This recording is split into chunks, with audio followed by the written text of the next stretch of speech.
जूते पहना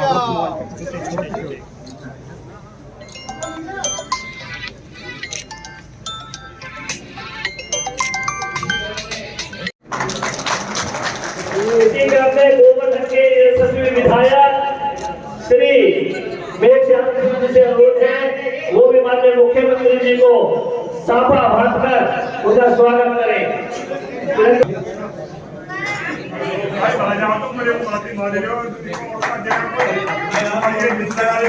इसी क्रम में सर्वर 6 में दिए मैंने अशोक कटारिया जी से और मैं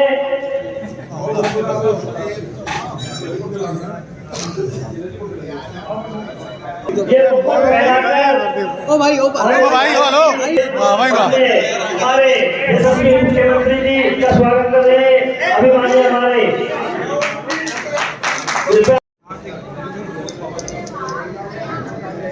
आदरणीय बंधु कोई भी हमारा आदरणीय बंधु समय बहुत कम है जैसे हमें आदेश मिला है आदरणीय मुख्यमंत्री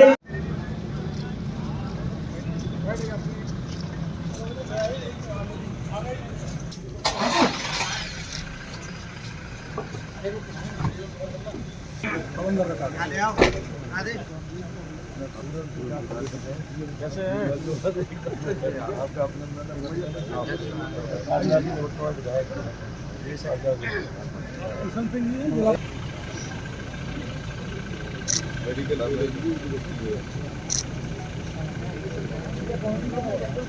पीछे पीछे बढ़ो यार ना थोड़ा पीछे होते यार महाराज की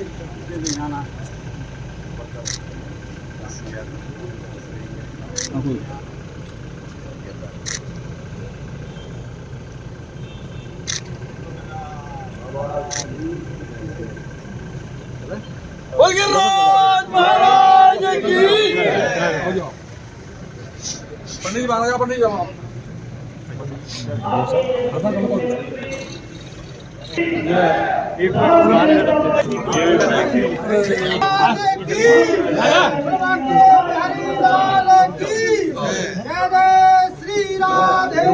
जूते पहना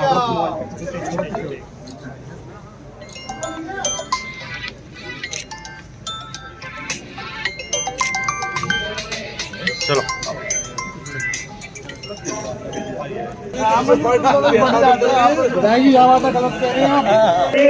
पुष्कर सिंह सिधामी जी आ चुके हैं कृपया मंच पर आए अपना स्थान ग्रहण करें। इसी क्रम में जिला महानगर के यशस्वी अध्यक्ष श्री घनश्याम सिंह जी से अनुरोध है कृपया मंच पर अपना स्थान ग्रहण करें। गोवर्धन के श्री कालिंदा जी से अनुरोध है कृपया मंच पर का प्रयास कर रहा हूं और बहुत सारे निर्णय भी ले रहे हैं।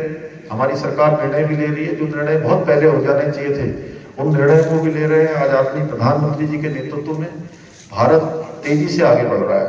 मैं तो अभी इंग्लैंड गया था, इंग्लैंड में मैंने देखा कि किस प्रकार से आज दुनिया के लोगों का हमारे ऊपर विश्वास बढ़ा है, लोगों की श्रद्धा बढ़ी है। उसके पीछे एक नहीं अनोखा कारण है।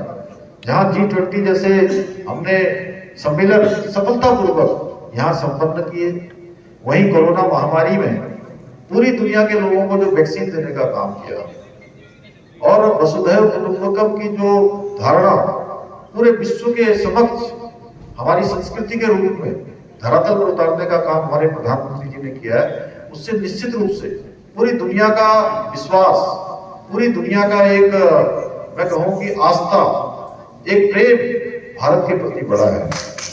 और आज हमारा देश हर क्षेत्र में प्रगति कर रहा है।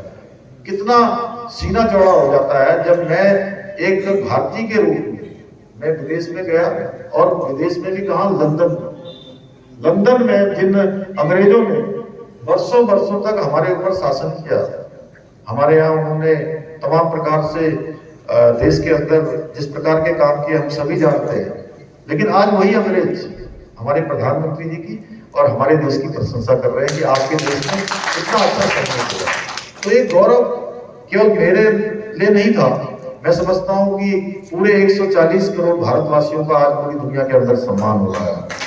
मेरा मानना है कि 2014 से 19 तक का समय जो देश की आवश्यकताएं थी उनको पूरा करने का समय था, और 19 से लेकर 24 का समय जो हमारी आकांक्षाएं हैं उनको पूर्ति का समय है, और 2024 से लेकर 2029 का जो समय है वो हमारे प्रधानमंत्री जी ने कहा, और मुझे आप सबके समक्ष कहते हुए बहुत प्रसन्नता हो रही है कि जब ग्लोबल इन्वेस्टर समिट हम कर रहे थे, उस समिट के मंच से उन्होंने कहा कि मेरे तीसरे कार्यकाल में भारत दुनिया की 3 अर्थव्यवस्थाओं में से एक होगा, यानी भारत अब विश्व गुरु बनने के मार्ग पर प्रशस्त हो रहा है। भाइयों बहनों, आज मोदी जी के नेतृत्व में भारत पूरा विश्व गुरु की ओर तेजी से अग्रसर हो रहा है। आज भारत की ख्याति की जो डंका है वो पूरे दुनिया में बज रही है। हम सभी का कर्तव्य है कि हम इस विकास यात्रा में सहभागी बने। आज अनेकों योजनाएं, गरीब कल्याण अन्न योजना, गरीबों को निःशुल्क राशन दिए जाने का काम 5 साल के लिए आगे तक बढ़ा, मंदिर बन रहा है। वहीं काशी में काशी विश्वनाथ कॉरिडोर बनकर तैयार हो गया है, भव्य काशी दिव्य काशी बन गई है। उज्जैन में महाकाल लोक बनकर तैयार हो गया है, पूरे देश को समर्पित हो गया है। आप उत्तराखंड आएंगे तो उत्तराखंड में आपको जहां 4 धाम जाने के लिए नए मार्ग, 4 धाम ऑल वेदर रोड है जो हर सीजन में काम करती है, बरसात हो चाहे कोई भी सीजन हो, कभी बंद नहीं होती है। ऑल वेदर रोडें बन गई।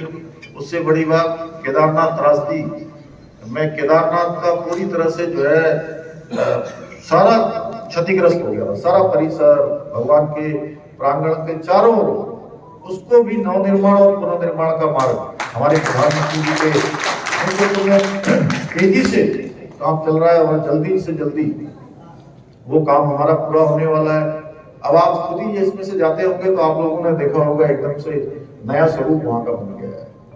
भगवान बद्री विशाल नए मास्टर प्लान पर तेजी से काम हो रहा है, और अभी अभी हमारे आदरणीय प्रधानमंत्री मोदी जी देश के पहले प्रधानमंत्री हैं जो एकदम सीमांत क्षेत्र में आदि कैलाश पार्वती कुंड 18,000 फुट की ऊंचाई पर उन्होंने जो है स्वयं जाकर वहां के दर्शन किए। इस प्रकार के काम लगातार हो रहे हैं भाइयों बहनों। आज मैं आप सबकी ऊर्जा को देखकर कह सकता हूँ कि आप सब लोग आज देश के अंदर जो काम हो रहे हैं, डबल इंजन की सरकारें जो काम कर रही है, यहाँ पर जहाँ प्रधानमंत्री मोदी जी के नेतृत्व में देश के अंदर काम हो रहा है, उत्तर प्रदेश के अंदर माननीय योगी आदित्यनाथ जी के नेतृत्व में तेजी से हर क्षेत्र में आज विकास के काम हो रहे हैं। और आप सबको देखकर मैं अंदाजा लगा सकता हूँ कि आप सब लोग हर प्रकार से खुश हैं। आपकी खुशी का ठिकाना नहीं है, पूरे देशवासियों की खुशी का ठिकाना नहीं है। और एक बात और बताइए, क्या ये खुशी आपको कांग्रेस या सपा की सरकार या अन्य जो सरकारें हैं क्या उनमें मिल सकती थी? जिहाद, जो लैंड जिहाद के रूप में बहुत बड़ा अतिक्रमण उत्तराखंड के अंदर था, सरकारी जमीनों पर, जंगल की जमीनों पर, उसको भी हमने अतिक्रमण से मुक्त कराया है, और 5,000 एकड़ जमीन अभी तक हम मुक्त करा चुके हैं। भ्रष्टाचारियों के खिलाफ भी हमने पहली बार कार्रवाई करने से हम पीछे नहीं हटे हैं। बहुत सारे मामलों में हमने भ्रष्टाचार के खिलाफ भी कार्रवाई की है। इसके साथ साथ उत्तराखंड एक ऐसा राज्य है जहां पूरे देश के लोग एक अलग प्रकार की आस्था रखते हैं। मैं देख रहा हूं आप लोग मुझे भी इस प्रकार से यहाँ स्नेह प्रदान कर रहे हैं, आशीर्वाद प्रदान कर रहे हैं। इसमें देवभूमि की बहुत बड़ी महत्ता है, देवभूमि का बहुत बड़ा आशीर्वाद है। और दुनिया के लोग सोचते हैं कि देवभूमि का जो मूल स्वरूप है, देवभूमि माने अच्छे पर्वत, अच्छी नदियां, अच्छे वन, अच्छे देवस्थान, ये मूल स्वरूप है देवभूमि का। उदार लोग, ईमानदार लोग, तो देवभूमि का मूल स्वरूप बना रहे, इसकी भी हमने चिंता की है। और इसके लिए जो भी कदम उठाने पड़े हैं वो कदम हमने उठाए हैं और सख्ती से उठाए हैं। अभी हमारे वहाँ की मातृशक्ति के लिए हमने 30% का क्षैतिज आरक्षण भी उत्तराखंड में उसके लिए भी विधेयक बना दिया है। और देश में जैसे राम मंदिर बनना चाहिए, धारा 370 समाप्त होनी चाहिए, देश के अंदर तुष्टीकरण बंद होना चाहिए, ये बात हम लगातार कई वर्षों से कहते आए हैं। हमारे प्रधानमंत्री आदरणीय मोदी जी के नेतृत्व में इन सब पर काम हो रहा है। और पिछले चुनाव में हमने उत्तराखंड की देवतुल्य जनता के सामने एक संकल्प रखा था कि नई सरकार के गठन होते ही हम सबसे पहले उत्तराखंड में एक काम करेंगे कि उत्तराखंड में समान नागरिक संहिता का कानून बनाने के लिए कमेटी का गठन करेंगे। समान नागरिक संहिता की कमेटी ने भी अपना पूरा काम कर लिया है। नए वर्ष में हमको जैसे ही ड्राफ्ट मिलेगा हम उसको भी लागू करने की दिशा में आगे बढ़ेंगे। और जब से मैंने मुख्य सेवक के रूप में ये दायित्व का दिन मैं अपने लिए बड़ा सौभाग्य का दिन मानता हूँ।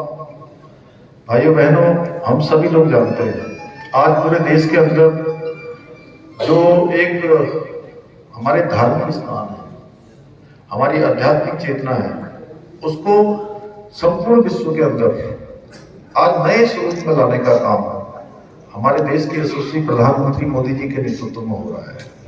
अगर हम कहें तो हमारे प्रधानमंत्री जी के नेतृत्व में पहली बार देश जो है गुलामी की मानसिकता से बाहर आया है। आज परिणाम आपके सामने है। अभी आज मैं यहाँ आ रहा था तो मैं समाचार देख रहा था कि माननीय प्रधानमंत्री मोदी जी कल अयोध्या में एयरपोर्ट का उद्घाटन करने वाले, लोकार्पण करने वाले, और भगवान राम का मंदिर बने वहां पर। हम सब लोगों ने लंबे समय से प्रतीक्षा की थी और सब कहते थे रामलला हम आएंगे, मंदिर वहीं बनाएंगे। जब यहाँ से भी कार सेवा करी होगी लोगों ने, पूरे देश भर के लोगों ने कार सेवा करी। और मैं भी छोटा था, अशोक जी मेरे से 1-2 साल बड़े हैं, और हम लोग बचपन से कहते थे, नारा लगाते थे, बच्चा बच्चा राम का जन्मभूमि के काम का। तो वो शुभ घड़ी भी आ गई है। देखिए, एक तो त्रेता युग था जब भगवान राम उस समय पैदा हुए, अयोध्या में पैदा हुए, और एक कालखंड वो है, वो कालखंड भी अमर हो गया। और एक कालखंड यह आया है जब हम सबके सामने भगवान रामलला फिर से विराजमान होने वाले हैं। 22 जनवरी को विराजमान होने वाले हैं, और ये सब हमारे प्रधानमंत्री आदरणीय मोदी जी के नेतृत्व में हुआ है। बताइए, हम सब लोगों को खुशी हुई है ना? जय जय श्री राम। देखिए, ये हमारा एक ऐसा पवित्र स्थान है, आस्था श्रद्धा का स्थान है। गोवर्धन भगवान की पूजा करना, उनकी पास आना अपने आप में बहुत सौभाग्य की बात है। मैं राज्य का देवभूमि उत्तराखंड का मुख्य सेवक हूँ। मुख्य सेवक के नाते गोवर्धन भगवान से प्रार्थना करूंगा कि भगवान जो है प्रदेश की खुशहाली हो, हर प्रकार से तरक्की हो। हमारे प्रधानमंत्री जी ने जो उत्तराखंड के बारे में कहा है कि 21वीं सदी का तीसरा दशक उत्तराखंड का दशक होगा। भगवान की कृपा से हमारा मोदी जी के नेतृत्व में उत्तराखंड का दशक हर प्रकार से हो। अनेकों वर्षों के बाद राम मंदिर बन रहा है। ये हम सब लोगों के लिए बहुत ही गौरव की बात है। हम सब सौभाग्यशाली हैं कि हमारे प्रधानमंत्री आदरणीय मोदी जी के नेतृत्व में हमको उस पल का साक्षी होने का अवसर मिल रहा है जब भगवान फिर से अपनी जन्मभूमि में भव्य दिव्य मंदिर में फिर से विराजमान हो रहे हैं। राम जी मंदिर में आ रहे हैं और राहुल गांधी न्याय यात्रा शुरू कर रहे हैं। देखिए, वो लोग कभी भी मंदिर के पक्ष में नहीं थे। भगवान राम का मंदिर बने, उसके लिए उन्होंने हर संभव ये प्रयास किया कि उसको रोका जाए।